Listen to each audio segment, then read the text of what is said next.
પાટણ શહેરના ward number 5, 6, 7 અને 11માંથી પસાર થતી મુખ્ય વરસાદી કેનાલ અત્યારે સ્થાનિક રહીશો માટે આશીર્વાદને બદલે અભિશાપ બની ગઈ છે.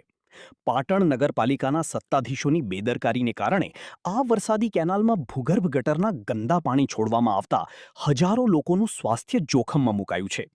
જેના વિરોધમાં આજે સ્થાનિક રહીશો દ્વારા વિશાળ સહી ઝુંબેશ ચલાવી વિરોધ પ્રદર્શન કરવામાં આવ્યું હતું. શહેરની મધ્યમાં આવેલું આનંદ સરોવર જ્યારે ઓવરફ્લો થાય ત્યારે શહેરની સોસાયટીઓમાં પાણી ન ભરાય તે માટે આ કેનાલ દ્વારા વરસાદી પાણી વસ્ત્રાસર તળાવ સુધી પહોંચાડવાની વ્યવસ્થા કરવામાં આવી છે. આ વરસાદી કેનાલમાં નગરપાલિકા દ્વારા ગટરના ગંદા પાણી ખુલ્લા છોડી દેવામાં આવ્યા છે, જેના કારણે રાત્રિના સમયે અસહ્ય દુર્ગંધને કારણે લોકોનું ઘરમાં રહેવું મુશ્કેલ બન્યું છે. કેનાલમાં જમા થતા ગંદા પાણીને કારણે મચ્છરોનો ઉપદ્રવ વધ્યો છે, જેનાથી વિસ્તારમાં ગંભીર બીમારીઓ ફેલાવાની દહેશત છે.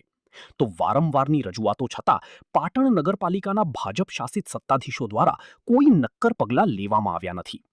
આ અન્યાય સામે આજે મોટી સંખ્યામાં સોસાયટીના રહીશો અને વહીવટદારો એકઠા થયા હતા અને સહી ઝુંબેશ દ્વારા પોતાનો રોષ વ્યક્ત કર્યો હતો. આનંદ સરોવર આપણે કહીએ છીએ, એ આનંદ સરોવર જ્યારે વરસાદના પાણીથી ઓવરફ્લો થાય અને પાટણની અંદર સોસાયટીઓમાં પાણી ઘૂસી ના જાય એના માટે આ કેનાલની વ્યવસ્થા કરવામાં આવી છે કે આ કેનાલ મારફતે ગુંગણી તળાવનું તમામ પાણી વસ્ત્રાસર તળાવની અંદર પહોંચી જાય.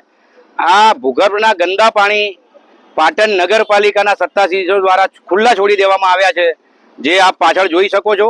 રાત્રે 8 વાગ્યા પછી જ્યારે તડકો જતો રહે છે બિલકુલ, ત્યારે એટલી દુર્ગંધ મારે છે કે સોસાયટીમાં રહેવાવાળા લોકો રહી ના શકે. પાટણ નગરપાલિકામાં ભાજપના જે સત્તાધીશો હતા એમને પ્રજાલક્ષી કોઈ કાર્યક્રમમાં રસ લીધો નથી, એ તમે નજરે જોઈ શકો છો. માત્ર અને માત્ર મીઠાઈના પડીકા વેચવામાં એમને એમના 5 વર્ષ પૂરા કર્યા છે. લોકોમાં એટલી હદે નારાજગી છે કે આગામી ચૂંટણીમાં વર્તમાન શાસકોને પાઠ ભણાવવાની ચીમકી પણ ઉચ્ચારી છે.